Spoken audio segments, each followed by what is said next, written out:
Hello, I'm Communications Officer Nia Douglas Wheatley, and for this month's monthly message, I am once again joined by the one and only Deputy Governor, Mr. David D. Archer himself. As such, I'm going to go right into the interview and begin with talking about what's on everyone's minds, particularly public officers. Let's get it out of the way. Let's talk about increments. So, Deputy Governor, I'm going to let you go ahead and greet the guests, and then we're going to get right into it. It is always good to be here to converse about a topic which is trending right now and on everyone's minds. Okay, so let's start with the hard questions. Yes. I have some frequently asked questions that our office has been getting about the whole increment payments, but starting with why now? Why are we only getting paid the increments that we are owed now? Wow. That is a common question, and I'm not very popular when I give this answer. Mm-hmm. But I have to place it within the context of where we are or where we were. Understanding from the world economic crisis in 2008, hurricanes, 2017, transition to COVID-19, and what the public service was faced with. At that time, in every one of those circumstances, questions about the public service, its continuation, its staff complement. But at each stage, we decided to maintain and keep persons employed. Now, when you do so, it becomes not responsible of you at the same time to say, well, we'll stay employed, but can we also have a raise, or can we also pay increments? And while that's not a popular answer, is the truth. So we went through some significant times, the hurricanes, COVID, and we're able to keep the public service balance and working well.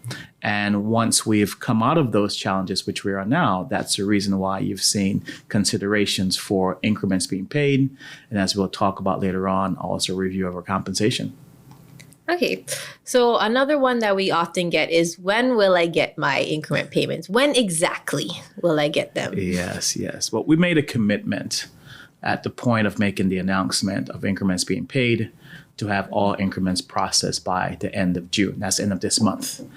There is a reality that we're faced with, and I communicated that to the public officers, that it required department heads and also individuals to not just submit increment requests, but also to link those to performance evaluations to make sure persons are performing well and being held accountable. The reason for that, if you're not performing well, then you're not eligible for an increment. The only way we can ascertain that if you're able to demonstrate via your performance evaluation.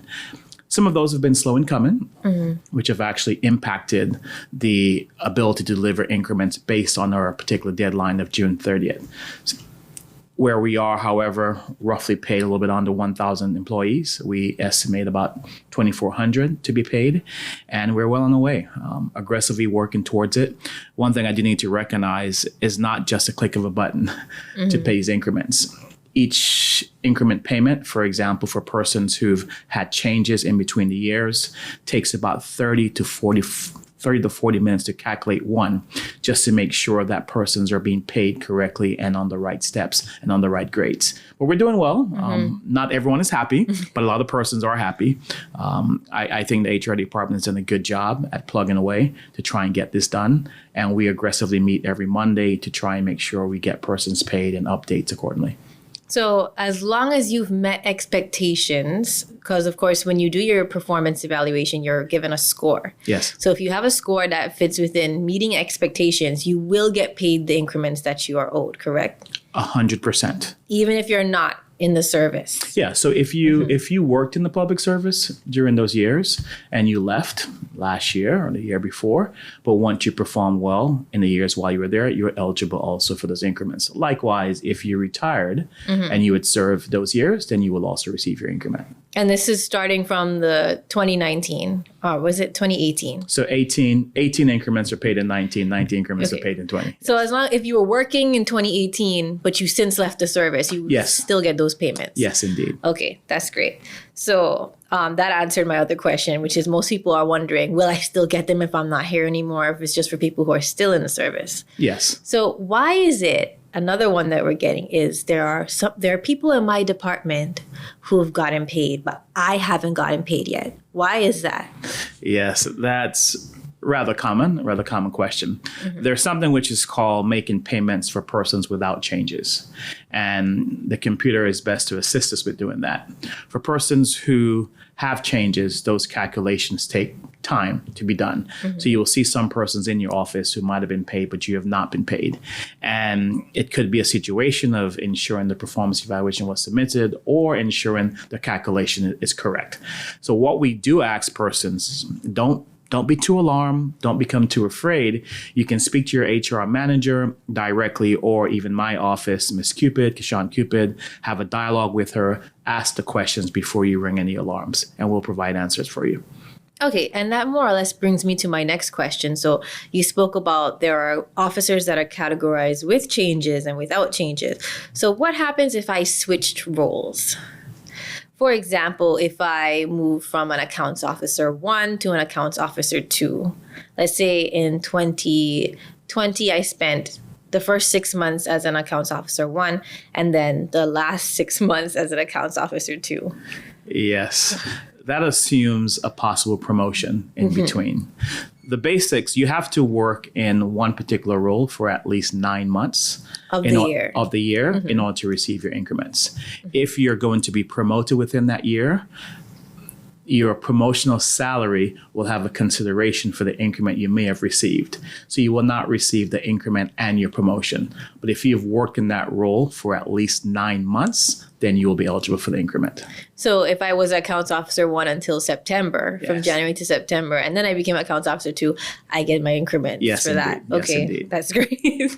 And hopefully we're going to put out more information to make persons be more alert. It's not an easy one answer for each situation. So we want to engage persons and have persons ask questions where necessary. Yeah, of course, it's case by case. Case by case. And if you're feeling any anxiety, obviously, and I didn't just now I used the example of accounts officer. If you're saying, well, my cases are a little bit more specific than that, more different, you can reach out to your HRM, of course. We encourage you to do so. It's not like this information is secret.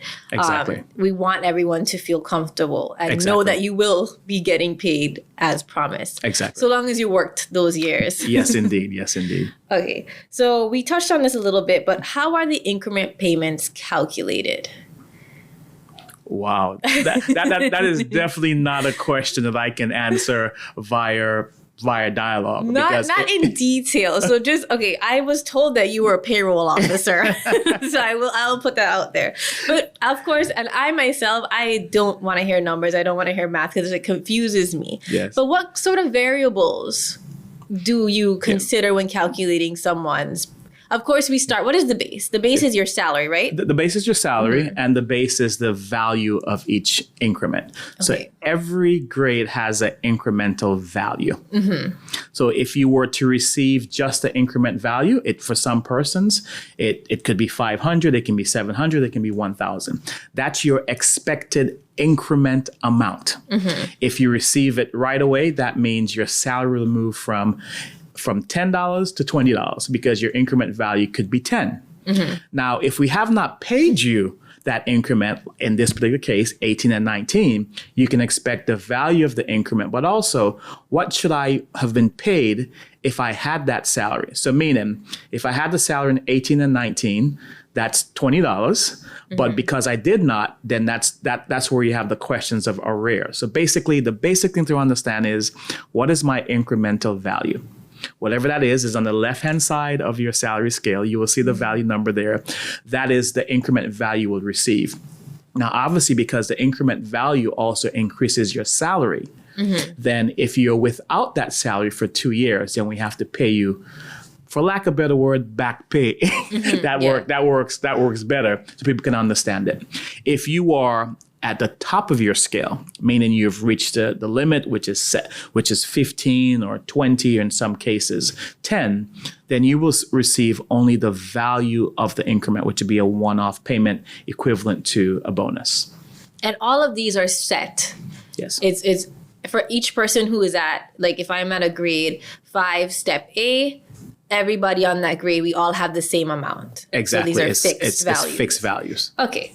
And once again, the last question I have, which is something Are you sure? the last question I have on increments is about the performance appraisal. Of course, we say these are contingent on the performance appraisal. So speak a little bit about how that factors into the increments and why that is. Yeah, very good. Obviously, we are concerned not just about the payment of increments.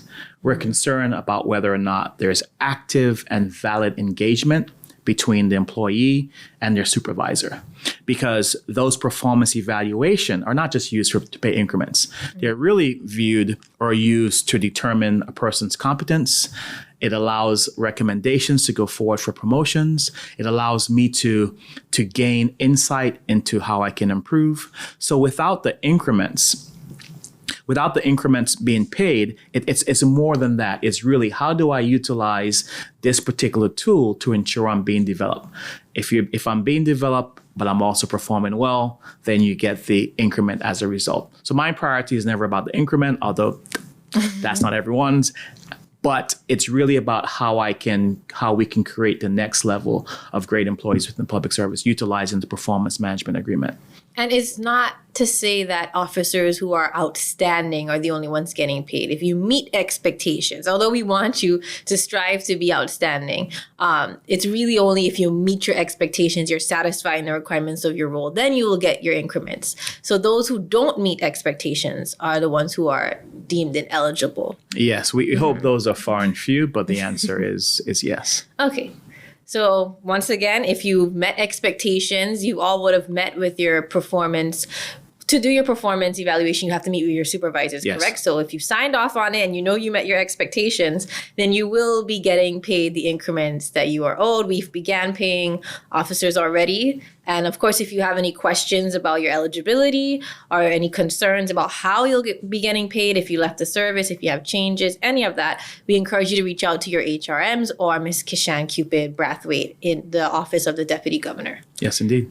Okay, so as we're speaking about increments and we're speaking about performance, there's another major project going on within the Deputy Governor's office as it relates to compensation. So let's talk a little bit about the compensation review. And this, of course, is relevant outside of public officers, although the public officers are the ones that are going to perhaps benefit from definitely benefit from a better compensation philosophy. There has been members of the public who are, interested in what exactly this review is. It is a contract that we signed with consultancy firm PricewaterhouseCoopers. So let's give people some tangible products of what's been going on with this review. So we are now at phase 4 of this project. And we have some feedback from the surveys and the stakeholder meetings that were conducted with public officers and different groups specifically. So I see that I'm going to read some of the statistics to you and we're going to discuss them. Of course. Which you're already familiar with. So 70% of the public officers who participated in the survey indicated that they were unsatisfied with the reward and benefits provided to them. How do we feel about this? How do we feel? Well, I'm not surprised. The truth of the matter is, it was 2003 when I led the past sales division. I was a younger professional at that time. And we're in 2023 right now. And that sentiment, I'm surprised it's not higher, but it's truthful. It's truthful. Just the mere fact that we know we are not close to what market might be in terms of compensation, but we have not had a formal review since 2003. And in total, we had 815 people fill out the survey. However, only 704 surveys provided had sufficient information to be analyzed. But that's still a really good number. That's a very good number. Yes. But it revealed that the majority of these respondents who filled it out were public officers that occupy a grade 5. So what are your thoughts on that? Well, that is the nucleus of the public service, a large amount of persons within those particular grade. And obviously, the impact of how they're properly paid or compensation, their voices, more than likely, might be louder than others. But the numbers that we received through the surveys were very good. We weren't surprised, but we were thankful that persons actually used the instrument to engage. And so that means that it's not just officers at a high level that are providing feedback. It's officers at all levels. At an average level. Yes. So we're seeing like a strong average there. And also what I found interesting, because we often hear persons say, another role being added to government, just another job. However, since 2010, we've had a steady decrease in the number of public officers. In 2010, we had 4,495 public officers. And now today we have 2,895 at the time of the results being published, which was this year. Yes. So what do you have to say about that decrease? Well, I've learned from a very young age, people tell lies, but numbers don't. And part of it is us being able to tell the story. Over the past, since the world economic crisis, we have been aggressively trying to get the right size of the public service. And you will see significant declines. You will see where decisions were made in terms of not rehiring certain positions, just trying to get the right balance, and then having that balance with transformation and digital transformation and technology. It allows us to look at a leaner, more efficient public service. But when people say the public service is really too large or too many persons, when I ask them, well, how many persons do we have? Like probably 6,000. We don't. It's 2,800. And we were able to make some adjustments. Obviously, as we provide more services, we hope to see it balance off with technology. But the numbers, considering what we do for the livelihood of the territory, what we do for the economic stability of the country, in the courts, the police, prison, teachers, customs, immigration, that number for a thriving economy like the BVI is not very large. It's not. So while I had some bad news, according to this survey, surprisingly, or maybe not so surprising, at least I did fill out the survey. So it said nearly 70% believe that their job makes good use of their skills. And so this would be a reflection that their skills are aligned and a key motivator for retention. Yes. So although we do struggle with retention, it shows that respondents actually feel that their jobs are aligned with their skills. So how do you feel about that? It is the most ironic thing that you will see normally when persons speak about not being properly compensated. There are other results where it also said persons were happy and content that they were able to contribute. That says if we're able to pay a fair and competitive salary, persons are already engaged, they're locked in, and I will push and challenge the quality of the work that we do in this public service with any other public service. Is there room for improvement? Yes. But the core of understanding work and delivering and being able to work towards something greater than just themselves, I think our public service has a strong ethos of working extremely hard. So I'm not surprised, although it's surprising considering the context under which they were asked the questions. So basically, we have something there. We have a foundation, and the compensation review is designed to improve upon what we already have. Exactly. So perhaps if we get it right, we'll be able to drastically improve our retention if we fix those things that are wrong. Bearing in mind that we have things that are going right. Yes, we will fix them. On top of that, of course, we have to review how we look at pensions.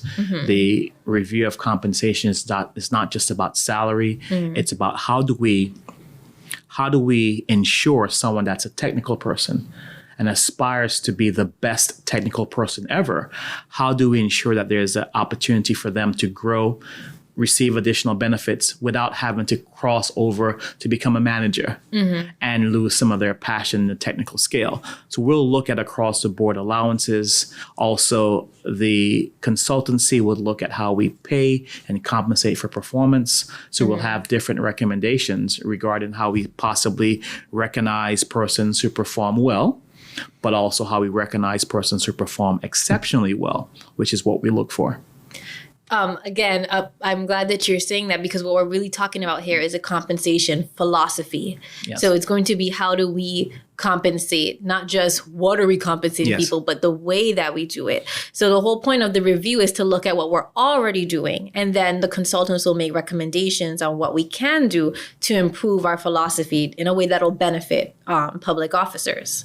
And on that note, let's talk about more specifically, we talked about what we found. So let's get into what we already see coming up, some feedback points from these stakeholder meetings. And you touched on one of them just now, talking about technical skills. So let's start with that, actually, even though it's on the last one on my list. But let's speak about poor grading of technical positions. So that came out in a lot of our stakeholder meetings. And as you would recall, we met with persons who have more very technical, in the field type positions. So what do you have to say about the poor grading of technical positions? The first thing I have to say is you promised me that these questions were going to be easy. You did not say they're going to be complex and have me off my rockers. They are easy. All right. We recognize the foundation of the public service is normally built on or built with administrators. And most of the technical skills were not within the public service. And over the years, you've seen what's called a professional track without the right recognition, in my opinion, for persons who bring the technical skills. Mm-hmm. So what do we want? If we have a technical officer that's also able to lead and motivate and manage people and want to become a manager, we're grateful, we're thankful. But what we also want is a technical person to be within their field, be the best architect, be the best lawyer, be the best IT technician, but also be rewarded for doing that as they progress throughout the years, mm-hmm. and not having to cross over into an admin track, seek additional compensation, and possibly lose their passion for their technical roles. Because what we're seeing is that a lot of persons who are in these technical skills, they have no room for growth unless they take on an administrative role, which would be like a supervisor. Yes. And they don't really have a passion for it, but they have a passion for a higher salary to meet their basic needs. Exactly. And so we don't want that to be the only way that you are able to be compensated in a way that you can live comfortably. Of course. And that also mm-hmm. speaks to us being able to have the ability, barring no significant hurricanes or COVID, to review salaries on a continuous basis, to be able to have information to inform where we are based on the market value. So yes, we want to ensure a well-rounded public service with persons at all levels of competencies, able to grow, able to have the right rewards as they deliver. Okay, and another one that came up, and this was across the board, actually, because I was on these stakeholder meetings, and there was a wide array of different officers. However, this is something that I saw was a recurrent theme, is decentralization from Tortola, and that being critical to creating more developmental opportunities for the sister islands and their residents. So let's speak about that. Let's speak about the fact that we have to look at the BVI as one BVI. Mm-hmm. And with technology, we're hoping to bridge that gap in particular. For example, now persons who receive checks on Virgin Gorda or Anegada, there's not a need any longer to come just for a check. They can get it directly deposited. Those are things that we have to do. The services, being able to deliver services in a digital way, the departments providing services there. It's really every time being able to say, how are we doing it for the Virgin Islands versus how are we doing it for Tortola? Now we have the Sister Islands Coordination Committee where we meet to make sure we understand the nuances within all the different islands and to be able to provide equal and clear service throughout. It is something that we have to work on more, however. And it's something that is on the horizon. And of course, like you said, we have regular meetings now. And my understanding is that each meeting we go from one sister island to the next. Yes. So we have the opportunity to meet on those islands. And of course, there's the sister island coordinator is a position within government that yes. exists. She's very much is acting right now, Miss Monel Nikki. Yes. So sister island residents and public officers who have concerns, they can always reach out to her regarding these things. It doesn't just we don't have to wait for the compensation review to come to a close. Definitely. And just something which is a secret, which is no longer a secret, so I'm going to say it. On each one of the permanent secretaries' performance evaluation, they have a commitment to engage in a proper way with the sister islands. And we monitor to see how well they're doing annually. Well, I look forward to sometime in the near future where I can work from one of the sister islands for 1 full month. So yes, that actually does sound lovely. yes. So there are disparities in roles, salaries, and allowances. Now, just to clarify this, I know that what came up was that there might be similar roles. For example, I'll use myself as an example. I'm a communications officer, but there are information officers in the service. And we do similar things. However, we're labeled differently. We're at different grades. We might receive different allowances. And you see this across the service with ministries that have different positions, but they're specifically for that ministry. So let's talk about that. Okay, but before we do, is there any part of your role profile which says, ask the deputy governor simple questions? I feel like it might say the opposite. Oh, boy. Yes, we need to ensure that the role that persons will do, the role profile, regardless of the name, we have to take a look at that and make sure that the allowances across the board are consistent. That's a very intricate part of this review to make sure if you're called an IO officer or information officer or communication officer, but you're doing the same role, then we want to make sure that the compensation is consistent and level across the board. Okay, so I have two more things.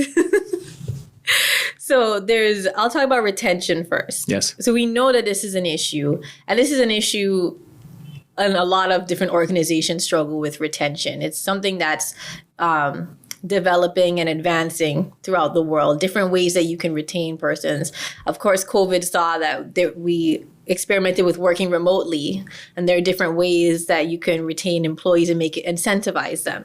But here it says compensation packages make it difficult to attract requisite talent needed to effectively perform job functions or retain employees, which leads to a brain drain, and attract local talent. So let's talk about those. Let's talk about retention, which of course I know you have thoughts. Of course. Now, if I knew you were going to ask me that question, I would have brought you the numbers. You're going to be aggressively shocked that we have a very low retention rate within the public service. Very, very low, considering. In terms of attracting, there's a significant challenge. With attracting persons. Because so we have a high retention rate then? No. Oh, it's low? So no, our retention, sorry. Our retention is good. Our retention is good. We're not losing a lot of people. Our retention, but in terms of attracting persons, then it's more difficult, especially when you're trying to provide competitive salaries. Hence the reason why we're doing the compensation review. Now, it doesn't mean that persons are not leaving because they're 100% happy. It could also mean different things. We have to look at our pension that's coming up, for example. You might have some persons who say, I've given 20 years. I don't want to leave without anything. So we do have to work with other issues to address persons being retained. So it's a combination of how we develop them, how they're trained, how they're compensated, how we treat them, how we recognize them, and equally how we pay them to be able to have them feel good about the work that they do and not lose them to someone else in the private sector or a different island. Neat. And finally, I don't believe you. we saw that there were new initiatives being introduced, which led to an increased workload for some officers and changes in their job scope / their portfolio, but there is no additional compensation. And of course, as a territory, we've seen a need to adapt, take on different things. For example, the COI brought a number of recommendations at each ministry. Yes. It was added, a lot of things were added to our portfolio. However, the compensation and scope of our work remains the same, although we've had to adapt to these new things coming on. So, of course. Well, if they are new and consistent things, then they become part of your job. If they're one-off things, then we have to find a way, and it's happened, by which you can compensate persons through different forms of payment for those one-off things. But anytime the new things become part of your job, that is actually the best and the most amazing tagline as to why we're doing the compensation review right this minute, to recognize currently, what is your role? What is your job? What's being paid? It's been adjusted.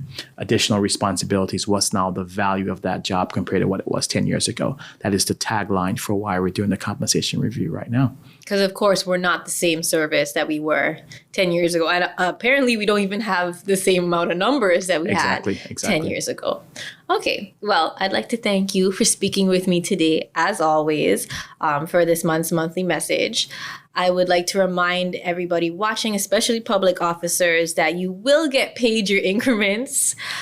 We understand that there are some who have been paid, but not others. And of course, we've explained the system that we're using to pay officers and when. And if you feel as though you have any concerns or there should be something that you need to be looked at very case by case, please reach out to your HRMs. You can also reach out to Ms. Kishan Cupid Brathwaite in our office, speaking about increments. Keep a lookout for the compensation review. We will be putting out these statistics and more for you to see, as well as it's already been released via circular. Please read our circular. They always have very important information for you. And with that, I'll allow the DG to close us off for today. One thing I did not mention is we'll receive the final report on the compensation review late July, August. That's in time to have dialogue and discourse about how that impacts our budget and make the right recommendations, and hopefully with the right support from cabinet to look at our overall compensation. But I really just want to encourage persons to continue to be part of a dynamic public service. We have transformation on the heels, different changes. Rather soon, you'll be able to make payments online. All the different changes. We have an app that you can take a photo and communicate directly to how we're doing in certain areas. That's been very popular. rateus.gov.vg. If you go into a government office and don't feel you've been served well, rateus.gov.vg. And equally, if you go in and you've been served well, rateus.gov.vg, so we can recognize persons for their hard work. It's a great time to be a public officer. It's a good time to be a part of a dynamic Virgin Islands and to understand how the public service contributes to the overall ethos and success of our economy. Once again, I'm Communications Officer Nia Douglas Wheatley, and this has been myself and the Deputy Governor speaking about increments and the compensation review. Thank you for watching.